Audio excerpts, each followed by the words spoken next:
Solving past papers की पहली episode में खुश आमदीद। हमारे पास एक सवाल है, choose the correct auxiliary for the contraction in he's written a letter. अब इस जुमले में हमने पहले देखना है कि एक्सॉलरी क्या होता है, कंट्रैक्शन क्या होती है, फिर हम इसको डिटेल में देखते हैं। एक्सॉलरी ये वर्ब की एक किस्म है कि आसान अल्फाज में हम इसको हेल्पिंग वर्ब कह लेते हैं। जैसे इज़ इस्तेमाल होता है, आर इस्तेमाल होता है, एम इस्तेमाल होता है, was, were, has, have, had, shall, will, ये जो सारे अल्फाज इस्तेमाल होते हैं इनको हम एक्सॉलरी वर्ब्स कहते हैं। कंट्रैक्शन का मतलब होता है कि पूरा वर्ड लिखने के बजाय उसको मुख्तसर करके लिखा जाए तो उसको कहते हैं कंट्रैक्शन।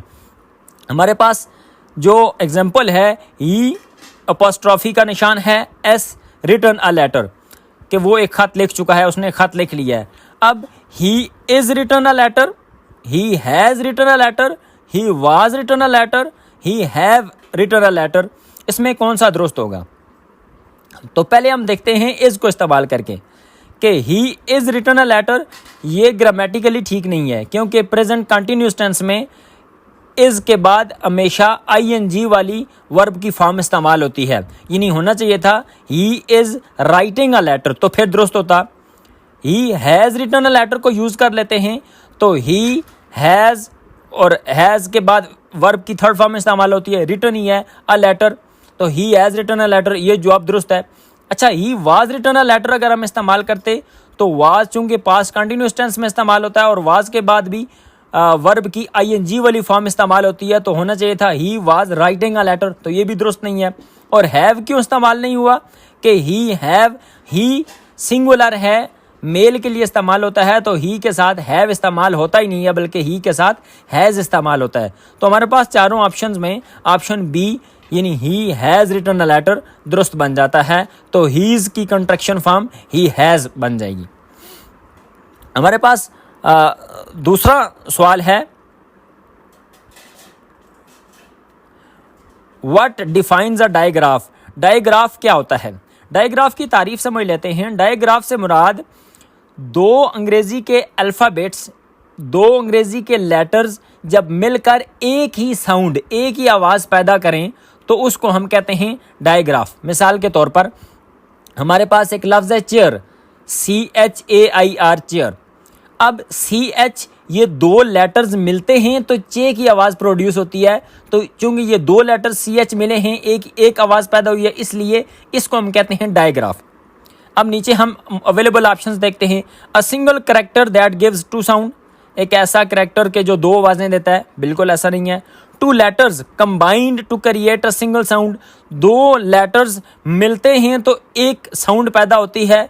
अभी हमने तारीफ में यही बात पढ़ी कि जब दो लेटर्स मिलते हैं और एक आवाज़ पैदा करते हैं तो उसको डायग्राफ कहते हैं, तो ऑप्शन बी दुरुस्त है। ऑप्शन सी क्या है? 3 लेटर्स फॉर्मिंग 1 साउंड, के 3 लेटर्स जब मिलकर एक आवाज़ पैदा करें तो उसको डायग्राफ नहीं कहते बल्कि उसको ट्राईग्राफ कहते हैं।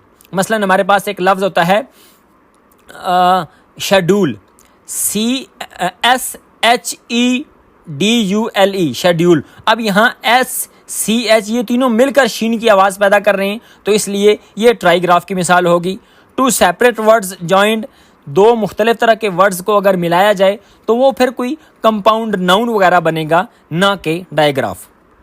अब हम तीसरे सवाल की तरफ आ जाते हैं कि तीसरा सवाल है हमारे पास, does she remember dash jacket which I bought at the mall. हमने क्या करना है? पिक द करेक्ट आर्टिकल, हमने दुरुस्त आर्टिकल लगाना है। पहले आर्टिकल को देख लेते हैं कि अंग्रेजी में 3 जो अल्फाज होते हैं, ए, एन और दी, इनको आर्टिकल कहा जाता है। और आर्टिकल में भी ए और एन को हम इनडेफिनेट आर्टिकल कहते हैं क्योंकि ये किसी भी नाउन से पहले जब आते हैं तो उसको मखसूस नहीं करते, स्पेसिफिक नहीं करते, जबकि जो दी है इसको हम डेफिनेट आर्टिकल कहते हैं क्योंकि जिस भी नाउन के साथ ही आता है उसको मखसूस कर देता है, ख़ास कर देता है, स्पेसिफिक कर देता है। Does she remember a jacket, an jacket या the jacket which I bought at the mall, तो यहाँ पर दुरुस्त ऑप्शन होगा does she remember the jacket which I bought at the mall, के क्या उसे उस जैकेट के बारे में पता है, क्या उसे उस जैकेट के बारे में मालूमात हैं कि जो मैंने मॉल से ख़रीदी थी। यहाँ पर दी का इस्तेमाल क्यों हुआ है कि दी उस नाउन से भी पहले आता है कि जिसका तज़किरा पहले हो रहा है या जो चीज़ पहले गुज़र चुकी है, जिसका तज़किरा पहले हो चुका है। तो ये उसी जैकेट की बात हो रही है कि जो मैंने मॉल से ख़रीदी थी, यानी ये पहले की बात है जिसको अब हम दोबारा रिपीट कर रहे हैं। तो यहाँ पर does she remember the jacket इस्तेमाल होगा। हमारे पास चौथा MCQs है, ही कंज्यूम्ड 1/4 ऑफ द केक। उसने केक का 1/4 यानी चौथा हिस्सा कंज्यूम कर लिया, इस्तेमाल कर लिया। Identify the punctuation mark in the underline phrase. हमारे पास अंडरलाइन फ्रेज है 1/4 और इसके दरमियान में ये जो पंक्चुएशन मार्क लगा हुआ है, ये छोटी सी जो लकीर लगी हुई है, हमने बताना है कि इसको क्या कहते हैं। फुल स्टॉप कहते हैं, कामा कहते हैं, कॉलन कहते हैं या हाइफन कहते हैं। तो फुल स्टॉप तो हमें पता है कि किसी भी जुमले के आखिर में वो जो छोटा सा नुक्ता, जो छोटा सा सिंबल, जो छोटा सा मार्क लगाया जाता है, उसको हम फुल स्टॉप भी कहते हैं और पीरियड भी कहते हैं। जैसे मिसाल के तौर पर इसी जुमले में ही कंज्यूम्ड 1/4 ऑफ द केक, तो केक के बाद ये जो छोटा सा पॉइंट लगा हुआ है, इसको हम फुल स्टॉप कहते हैं। कामा, कामा क्या होता है कि कामा एक निशान होता है जो एक जैसी चीज़ों के दरमियान उनकी वजाहत करने के लिए इस्तेमाल किया जाता है। कॉलन क्या होता है कि ऊपर नीचे दो अगर हम लगा देते हैं, पॉइंट लगा देते हैं, तो उनको कॉलन कहते हैं। जैसे मिसाल के तौर पर हम मैथ में जो रेशो इस्तेमाल करते हैं, एक नुक्ता ऊपर एक उसके नीचे लगाते हैं, जो वो रेशो का सिंबल होता है, उसी रेशो के सिंबल को हम अंग्रेज़ी में कॉलन कहते हैं। जबकि 1/4 के दरमियान में ये छोटा सा माइनस का साइन लगा हुआ है, छोटी सी जो लकीर लगी है, इसको हम कहते हैं हाइफन। तो यहाँ पर ऑप्शन डी यानी हाइफन दुरुस्त है। आगे हम पांचवें MCQs को देख लेते हैं। This trail is dash than the one we took before. This trail is dash, select the correct degree of adjective. हमने यहाँ पर दुरुस्त डिग्री ऑफ एडजेक्टिव लगानी है। एडजेक्टिव क्या होता है? किसी भी नाउन के बारे में जो लफ्ज़ उसको डिस्क्राइब करता है, उसकी बारे में मालूमात देता है, मसलन उसका रंग बताता है, उसका कलर, उसकी जो है वो लंबाई बताता है, साइज़ बताता है, जो उसके बारे में एक्स्ट्रा मालूमात देता है, उसको एडजेक्टिव कहते हैं। तो एडजेक्टिव की 3 डिग्रीज होती हैं। एक होती है पॉजिटिव डिग्री, एक होती है कंपैरेटिव डिग्री और एक होती है सुपरलेटिव डिग्री। तो हमने यहाँ पर देखना है कि हमने कौन सी लगानी है। This trail is longer than, this trail is long than, this trail is longest than, या this trail is most long.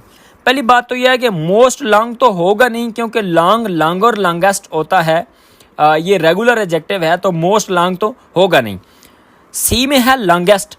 Longest भी क्यों नहीं होगा? क्योंकि हमें पता है कि एडजेक्टिव की जो 3rd डिग्री होती है, सुपरलेटिव डिग्री, उससे पहले हमेशा दी इस्तेमाल होता है। तो यहाँ दिस इज़ दी तो लिखा हुआ नहीं है, तो इसलिए लॉन्गेस्ट भी इस्तेमाल नहीं होगा।